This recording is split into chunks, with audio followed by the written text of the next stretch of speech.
Coming up today on the Nick Craig Show, in breaking news, stunning news overnight, Congressman Chuck Edwards, the Republican in North Carolina's 11th congressional district, has announced he's dropping out of the race after a House Ethics Committee report. We'll have all the breaking details coming up.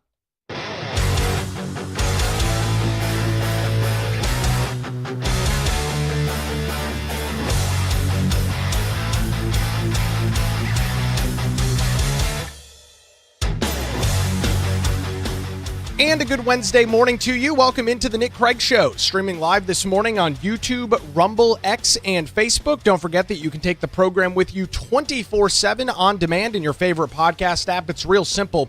Just search for the Nick Craig Show, tap the subscribe or follow button, and listen to a new program each and every weekday morning. You can also listen online by visiting the website nickcraig.com. Our program this morning, as always, brought to you by Melissa Gott and the team over at the Law Group here in Wilmington. For any legal questions, challenges, or concerns, lawgroupnc.com. We'll hear more from them coming up a little bit later on. We always appreciate their continued support here of the Nick Craig Show.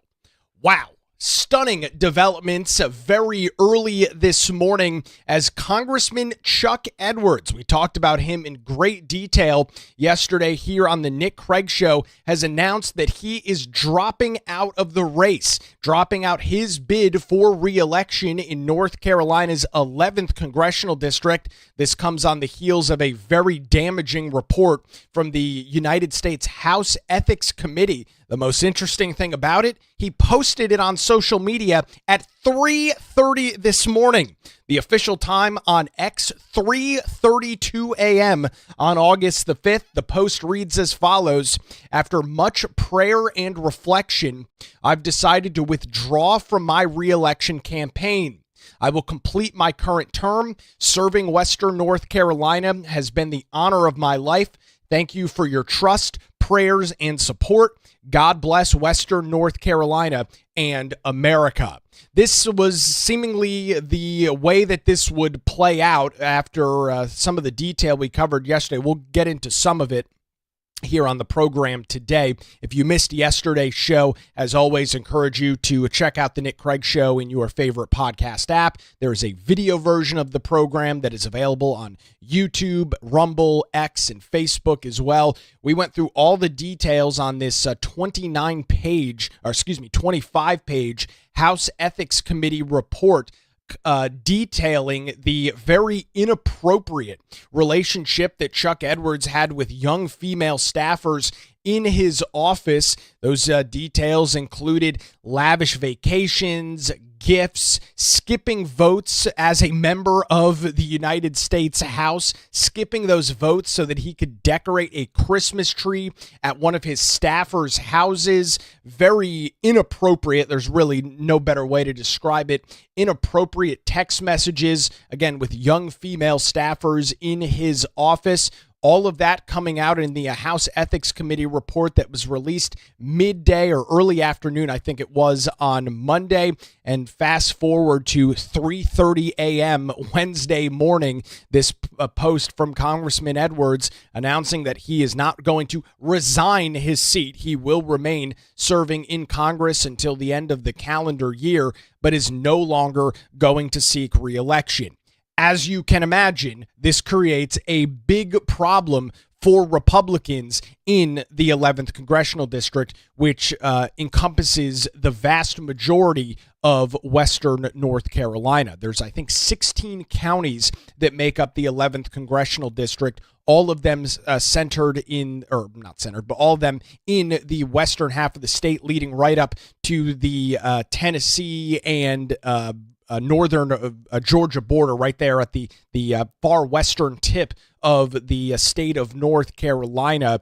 This is now a major problem that has to be dealt with. Early voting begins in North Carolina on October the 15th.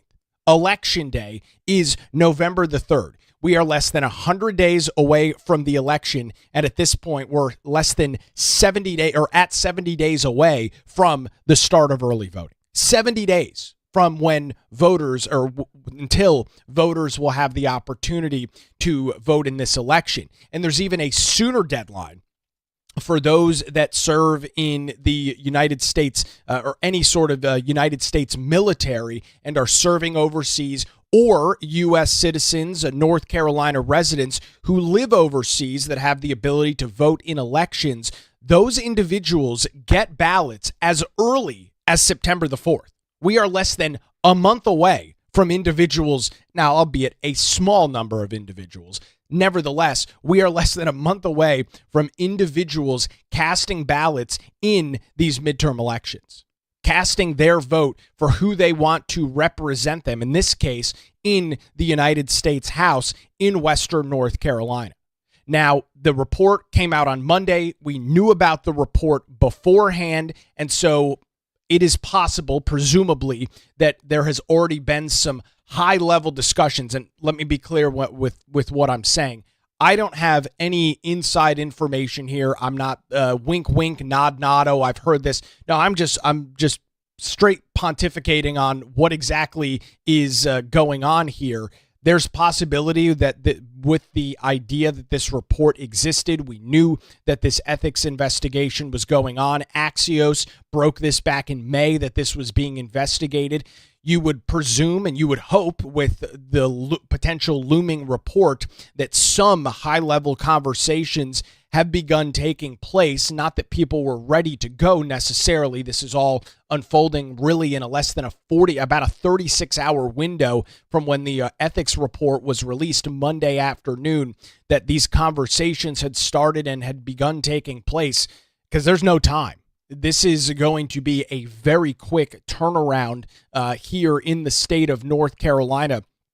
To walk you through some of the detail, at least as I understand it right now, how this process will play out.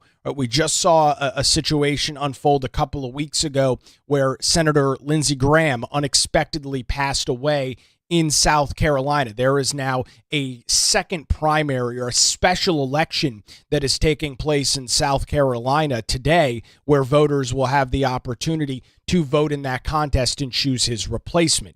That is not the case in North Carolina. There will not be a special election. There will not be a special vote that takes place. There's just, frankly, not enough time for that to happen, and state law prescribes the process pretty clearly. It will be the 11th Congressional District Republican Executive Committee. Of those, I believe it's 16 counties in Western North Carolina that make up the 11th Congressional District. It will be that executive committee, those members of the GOP, that will determine who their next candidate will be. And that will, the individual that comes out of that vote, it will be a vote by the 11th Congressional District, not too dissimilar to what we saw in the state of Maine, right? We covered the Graham Plattner situation in pretty great detail here on the Nick Craig Show. That process played out a way in which voters did not get their choice to choose their replacement there. It was the Democrat Party of Maine. It was their executive committee that got to vote and got to decide and got to pick their replacement. Every state handles it a little bit differently. There are different timelines that are prescribed as it relates to when something like a second primary or second election could take place. Some states, as I already mentioned, like South Carolina, handle it one way. Other states like North Carolina and Maine handle it a different way. It's very just dependent on what the general statute, what the state law prescribes in each of those states surrounding elections. So it will be the 11th Congressional District Republican Executive Committee that will select the replacement for Edwards, and it will be that individual that faces off against Democrat Jamie Ager, who is as I just mentioned there, the Democrat candidate running in this contest. It will be that individual who faces off with a very short timeline, a very short time frame. Early voting starts October the 15th. Military and overseas ballots go out as early as September the 4th. That is how quickly this process is set to unfold. We are staring right down the barrel at election season. We are sub 100 days from election day itself. This is an absolute disaster for Republicans, not only just in Western North Carolina, I would argue across the rest of the state and even at the national level, as we talked about on the program yesterday. Republicans trying to do everything that they can to maybe hold on to a 1 or 2 vote majority in the United States House after the midterm elections are said and done. And with the turmoil now in North Carolina's 11th congressional district, those odds become ever slimmer. And that is the reality of this situation that is unfolding in front of our very eyes here this morning. Continuing with coverage of breaking political news very early Wednesday morning around 3:30, Congressman Chuck Edwards, the Republican member of Congress from North Carolina's 11th congressional district, which consumes most of Western North Carolina, announcing on social media that he is not going to be seeking re-election coming up in November. He had a primary election in March, won that pretty handedly, and was set to be the Republican incumbent candidate running in the race taking place here in early November.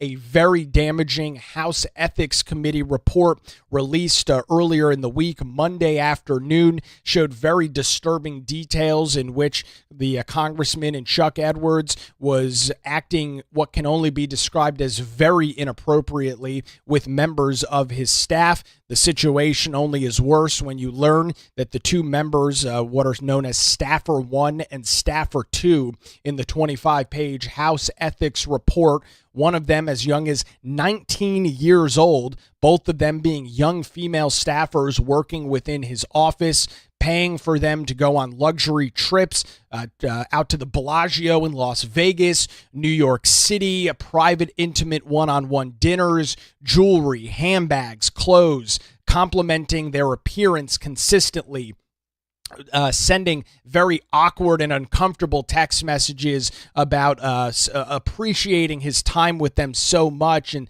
some of his greatest accomplishments. Just some very cringy, creepy, disturbing stuff from a 60-year-old married man serving in the United States Congress as a member of the United States House, who was acting this way with young female staffers in his office. Now, it is important to note, and we covered this in detail on yesterday's program, this report, this House Ethics Committee report, provides no evidence and says very clearly that Chuck Edwards did not have any sort of sexual activity or sexual relations with these two young staffers in his office, but he, for all intents and purposes, and you can read through the report yourself, it is publicly available, publicly published by the United States House and their Ethics Committee. He walked it right up to the line with some of the things that he was saying, some of the messages that he was sending, the actions and the things that he was doing, as I've mentioned, skipping votes on the floor of the United States House so that he could be at one of his staffers' homes decorating their Christmas tree, walking it, literally tightroping it right up to the line to the point of things turning sexual in nature. It is a damning report. None of it reads well for the congressman. None of it paints a pretty picture with what has gone on here over the last couple of years in Congress. Very creepy, very bizarre, very weird. And the question was, what happens now? We knew this report was pending. Axios broke the news back in May. We had a suspicion, had a feeling that something like this could come out, could be available. It's here. The report is out. It is not a pretty picture. The House Ethics Committee suggested and recommended a full censure of Congressman Edwards from the full body of the United States House. The whole thing, just a mess. The whole thing, a total disaster for Chuck Edwards and for Republicans. And so this is something that is obviously breaking, something that is very fluid, and something that is going to have to be resolved very quickly. It will be the executive committee of the 11th District Republican Party, because Edwards was in fact a registered Republican, or is a registered Republican, that will have the opportunity to announce his replacement. But boy, is this going to be an uphill battle. We're just 70 some odd days away from early voting beginning in North Carolina. We're less than 100 days away from Election Day, and you are going to be talking about introducing a brand new candidate to voters in Western North Carolina with that short of a time frame. Not to draw a direct comparison, obviously a lot of the details are very different, but you look at what happened in 2024 after a disastrous debate performance for Joe Biden in July of 2024 leading up to the general election. He decides then, it was about a week or so later, that he is going to drop out of the race, not too dissimilar of a time frame we're in right now, that he's going to drop out of the race and Kamala Harris becomes the nominee. One of the there's obviously a lot of reasons why Kamala Harris lost. A, she's a terrible candidate, and so on and so forth. Her policies and ideas sucked. But a large part of it was the fact she had less than 100 days to run a campaign. Now, fortunately for her, she was already the sitting vice president. She had some level of name ID. The establishment of, the political party was all behind her, so she had the ability to fundraise and move money around very quickly. But that's the situation that's essentially unfolding now in Western North Carolina, albeit at a much smaller scale, albeit with a much different level of controversy. But that's what's happening. You've got a ridiculously short time frame between now and the start of early voting, now and Election Day, where an individual is going to have to essentially introduce themselves to hundreds of thousands of voters in Western North Carolina and convince them that they are the best candidate, they are the best man or woman for the job. That's the quick turnaround that we're looking at right now. And so the question is, who comes forward? And I will note that there is no official information on this, that none of the individuals that I'm going to name have announced, at least publicly, or made anything public that they are jumping into this race, but it's likely to be members of the North Carolina General Assembly. And the individual that seemingly is most poised to run in this and be the heir apparent, be the replacement, would be Tim Moffitt, who is currently a member of the North Carolina General Assembly. Why does he jump out in this? Well, his district overlaps most significantly with the 11th Congressional District in Western North Carolina. He does have some pretty strong name ID in his district. Of course, his district is not 16 counties, which encompasses the 11th Congressional District, but he is an individual that's got strong name ID, that has been a very effective member of the North Carolina General Assembly. Just throwing this out there as what exactly is going to happen here with this quick turnaround. Somebody like him jumps to the front of the race. Now, there is another individual by the name of Adam Smith who ran against Chuck Edwards in the primary. Obviously, you could make the case that he was the runner-up in that contest and deserves some level of consideration from Republicans in the 11th Congressional District out in Western North Carolina. However, the executive committee is not obviously required to choose him, but he did just run a campaign in the western half of the state in the primary that happened in March. So from my vantage point, those are probably your two frontrunners. Adam Smith and Representative Tim Moffitt are probably the two individuals. If you were going to say, what is our best shot here? Who gives us the best odds to win this very contentious seat, this very contentious race? Those two individuals are probably the first two that come to my mind based on a variety of different factors. This is going to be absolutely freaking fascinating to watch.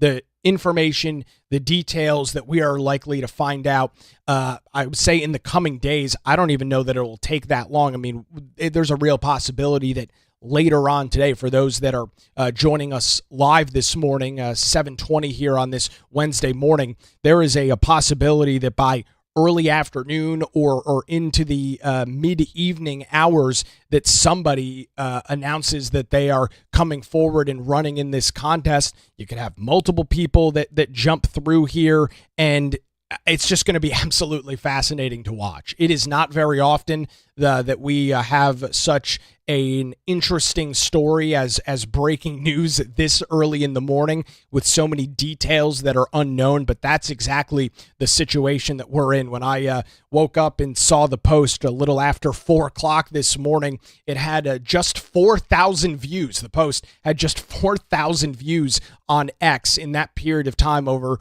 the last couple of hours, that post has now jumped to more than 200,000 views. So this is all new, all dynamic.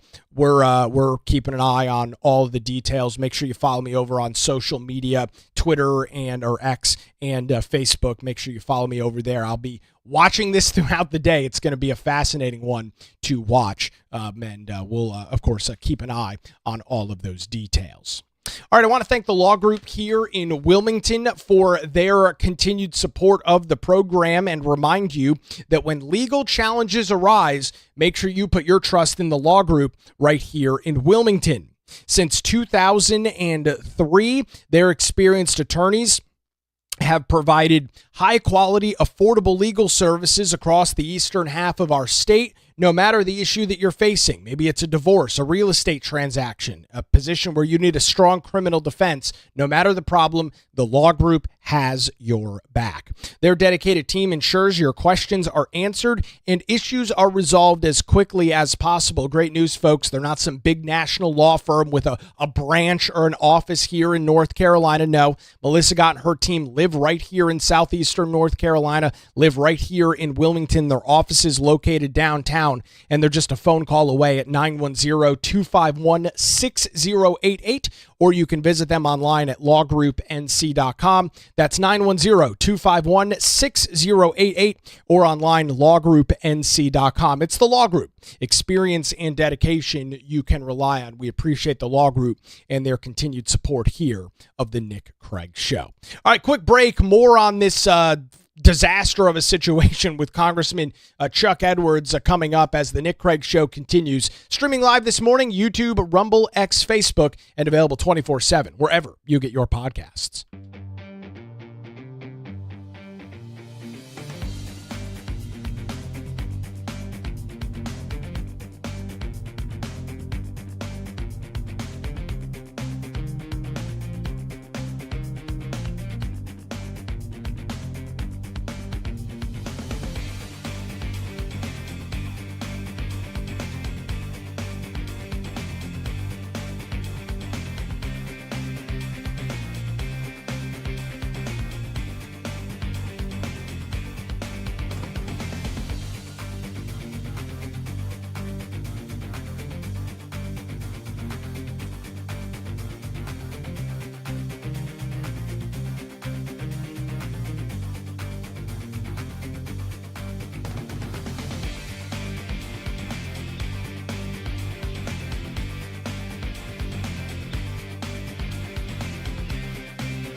And a good Wednesday to you. Welcome back to the Nick Craig Show, highlighting and covering some breaking news out of Western North Carolina today. In a very early social media post this morning, Congressman Chuck Edwards announcing that he is not going to be seeking re-election, coming less than 36 hours after a very damning House Ethics Committee report indicating and highlighting some very inappropriate activity with young female staffers within his office in Washington, D.C.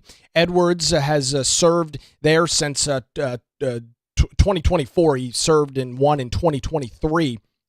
He served in the North Carolina General Assembly prior to that from 2016 to 2023, serving his first term in Congress, 2024, up until the end of 2026, and obviously was seeking re-election, ran in a primary in March of this year, won that primary very handedly, and now was seeking re-election. Obviously, that is not going to happen with the new information that has come to light over the last day and a half or so, putting the National Republican Party in a miserable spot moving forward in a very contentious seat out in Western North Carolina, which is interesting, because this has been an area of the state that has been dealt with a lot of recent controversy.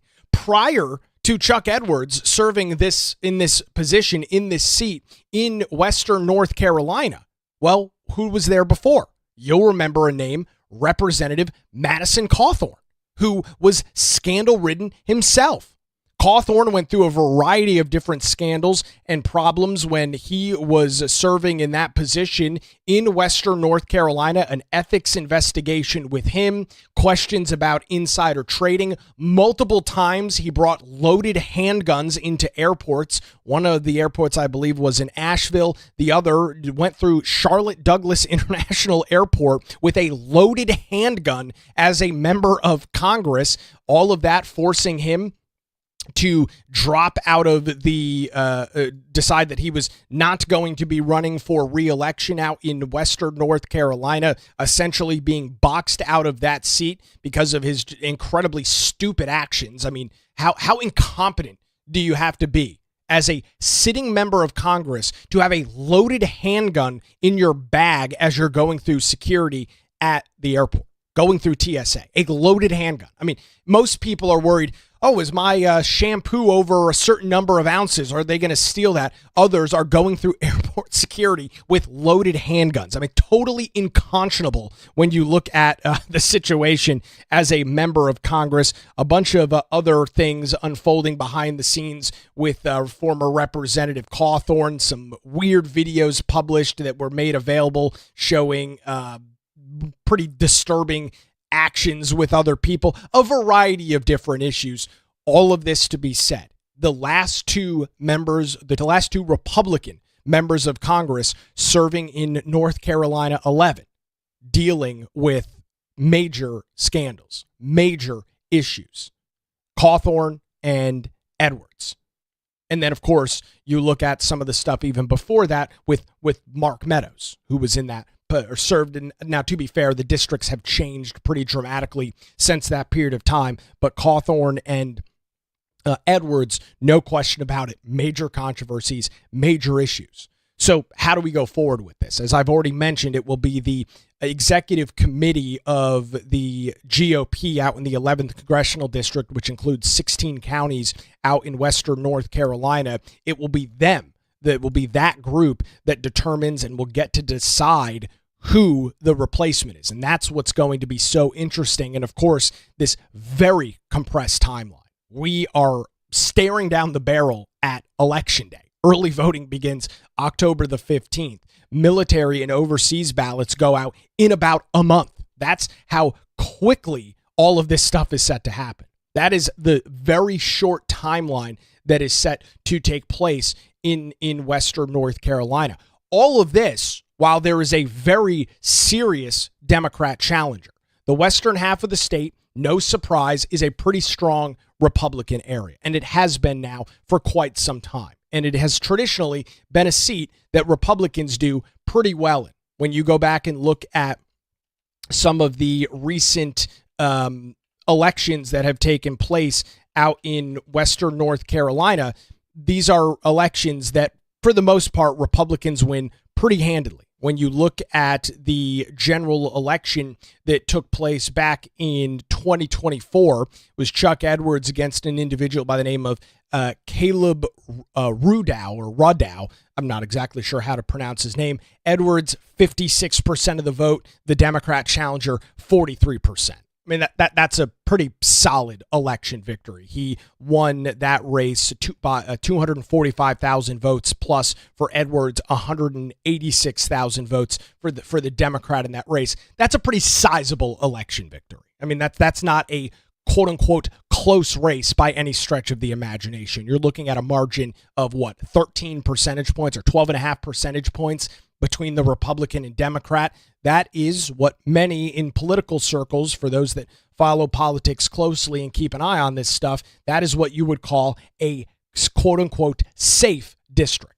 That is an area where, for the most part, as long as there is a common sense individual on the ballot that has an R next to their name, they should win that pretty squarely, pretty handedly.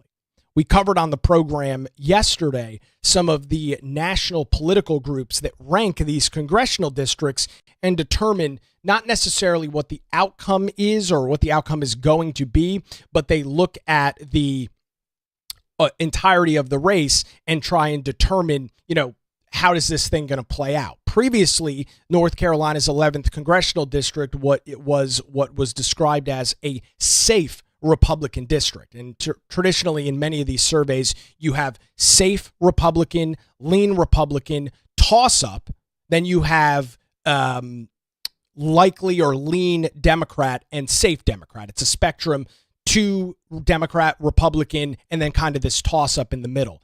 The North Carolina 11th congressional district since May has gone from likely Republican, meaning in all likelihood the Republican wins, to a toss-up. And that is in large part due to the fact that the Democrat challenger here in Jamie Agar has been doing very well out in Western North Carolina. He has raised a lot of money. We have seen a contest out there where the fundraising numbers are incredibly lopsided. Agar has raised a boatload of cash out in Western North Carolina. He is a farmer from the area, from the western half of the state, has done a pretty good job at getting his name out there. As I mentioned, has fundraised very well and is essentially trying to reignite or bring back what you would call a blue dog Democrat. This guy, now I can't promise you how he's going to act if he wins, but he does not profess and proclaim to be some radical left-wing socialist progressive. He's not. He is a more salt of the earth, down in the dirt kind of Democrat candidate. Literally, he's a literal farmer out in Western North Carolina, trying to rekindle the Democrat Party that controlled North Carolina for the better part of a century. Right? It's important to remember important to note, prior to the early 2000s, North Carolina was a solid Democrat state. It is important to note the Democrat Party has changed dramatically over the last 20 or 30 years. These more blue dog Democrats, these more moderate Democrats that may be a little bit more liberal on social issues, but have a lot of strong conservative tendencies as it relates to things like personal responsibility and finances and that's what the Democrat Party or these blue dog Democrats had been in the past. And so for Jamie Agar, that is kind of the situation that you were seeing already unfold. And I'll note, this was all prior to this investigation becoming public. These national political groups had already started to shift this race to a toss-up prior to these allegations being announced. Now, we knew the report was going on. We knew that this House ethics investigation was happening. We didn't know what the details were going to be. We didn't have the full report. And there was, by the way, no guarantee that this thing was released before the election in November. So all of those factors leading up to a very interesting set of circumstances that we are going to watch unfold likely in just the next couple of days. And that's what's so fascinating about this, is the very short timeline. You talk about going from 0 to 100 in a situation. It doesn't get more textbook than this. Prior to Monday afternoon, while numbers were starting to change, maybe polls weren't looking so great here or there, you've gone from that to a complete implosion of a campaign and a total freaking disaster for the Republicans in the span of like 36 hours, 48 hours at the absolute max. It hasn't even been 48 hours since this report was released. It is a wild thing to watch. In rounding out our conversation on the big breaking political news early this morning, Congressman Chuck Edwards announcing that he is dropping out of the race in Western North Carolina, posting at 3:30 this morning on social media that he was going to remain in his seat through the remainder of his term. He will go down in the history books as a one-term member of Congress, announcing that he will serve the remainder of his term, but will not be seeking re-election coming up in November after a very damaging House Ethics Committee painted a very troubling picture moving forward for the congressman. The report walks right up to the line of as it relates to inappropriate conversations and inappropriate business with young female staffers within his congressional office. Important to note, the report makes it very clear that there is no evidence and no indication that Edwards had any sort of sexual relations or activities with these young female staffers. However, as we went through some of the details yesterday, he walked it right up to the line when you go through some of the details in the report, which included lavish gifts, including very expensive jewelry, handbags, complimenting the women consistently on their appearance and their looks, private, intimate, one-on-one dinners that he made sure were kept off his official calendar and schedule so that people wouldn't know what was going on, skipping votes in the United States House so that he could decorate a Christmas tree at one of his staffers' house. One of the text message exchanges include canceling a town hall that he was supposed to have so that he could go out to dinner with one of these young female staffers, walking it right up to the line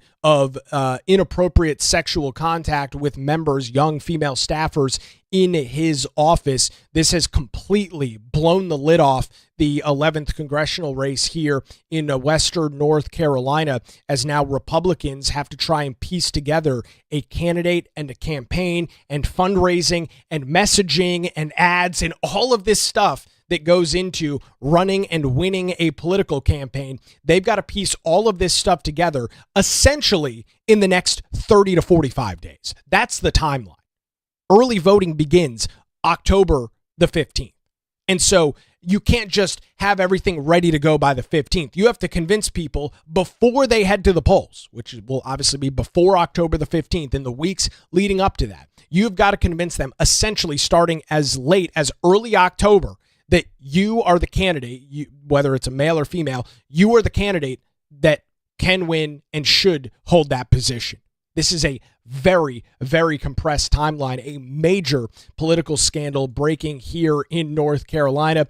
I will admit, as we flipped the calendar over to 2026, and I was filling out my yearly bingo card of the things that were going to happen in the state of North Carolina, I will be the first to admit I did not have this House ethics report and Congressman Chuck Edwards abruptly dropping out of the race less than 3 months ahead of Election Day. I did not have that on my bingo card for the year. I don't think many other people did as well, as a major scramble is now taking place in Western North Carolina.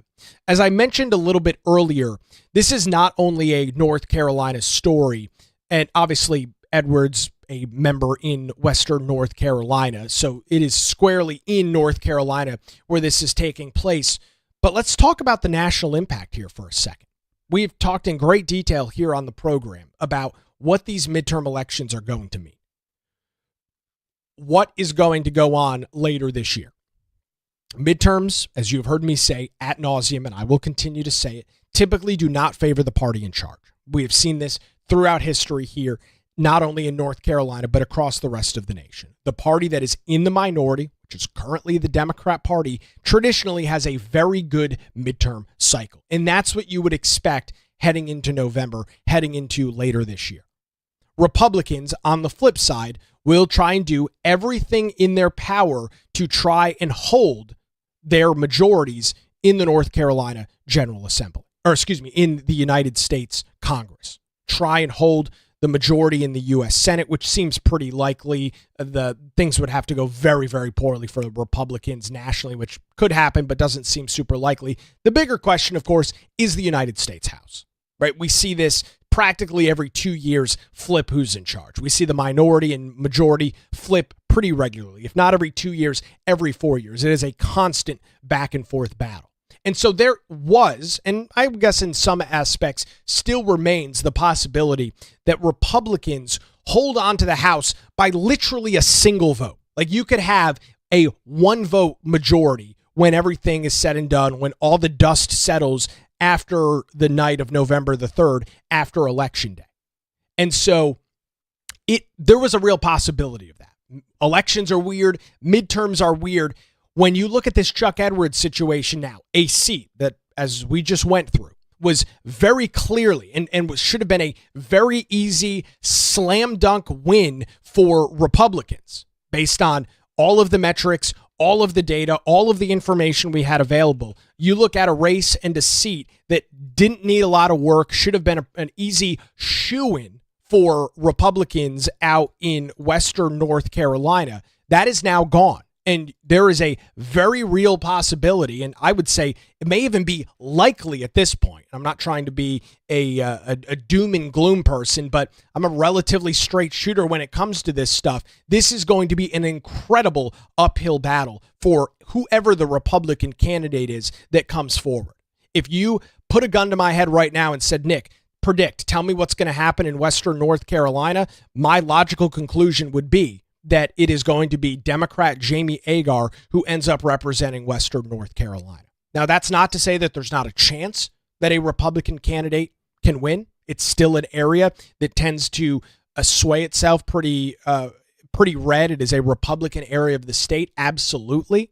But we've already seen the shifts beginning with Edwards in the position.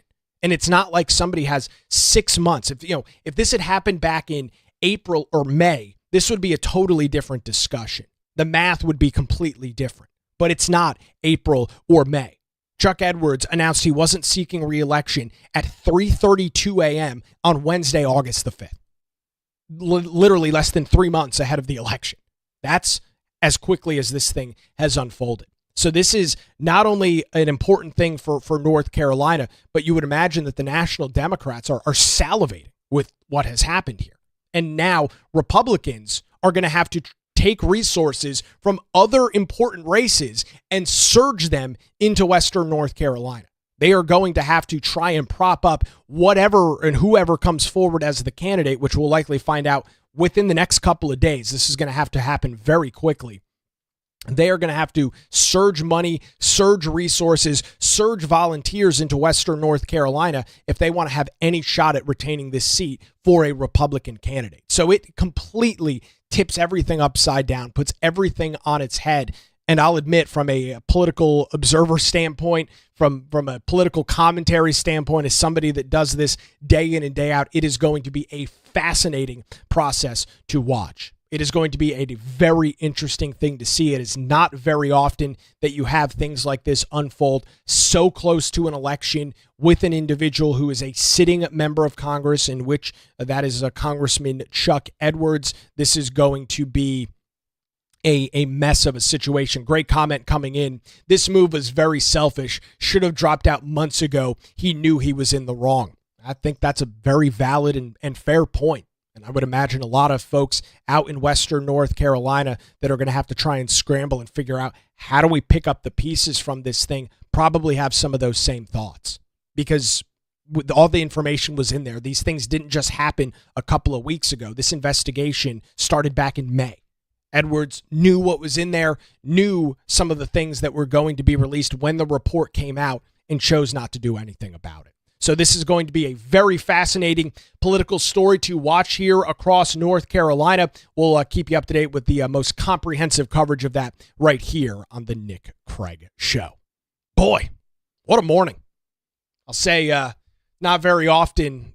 For those that don't know, I host the Carolina Journal News Hour, a product of the John Locke Foundation and their news publication, Carolina Journal. I host that at 5 o'clock in the morning live on WBT Radio in Charlotte. I will admit it is not very often that I wake up and have the ability to break news and kind of be the first one to talk about something publicly, but that is exactly what happened this morning as I was doing my show prep in the 4 o'clock hour. Thankfully, I was scrolling through Twitter and saw somebody repost the Chuck Edwards tweet. If not, I wouldn't have seen it. No news outlet or no news publication had run any details on it. Again, no surprise. He did it at 3:30 in the morning is when he posted on social media. Everybody, obviously, still any normal, sane, rational person still asleep. So a very busy morning here at the global headquarters of the Nick Craig Show, and we'll watch it throughout the day. Do not be surprised if by early afternoon there is not a couple of individuals that have thrown their hat into the race. The 11th Congressional District GOP Executive Committee will likely announce an emergency meeting within the coming days. We'll keep you up to date with the details right here on the Nick Craig Show. Well, that's going to do it for a very unexpected, jam-packed Wednesday edition. Thanks to the Law Group here in Wilmington for their continued support. You can visit them online, lawgroupnc.com, or give them a call, 910-251-6088.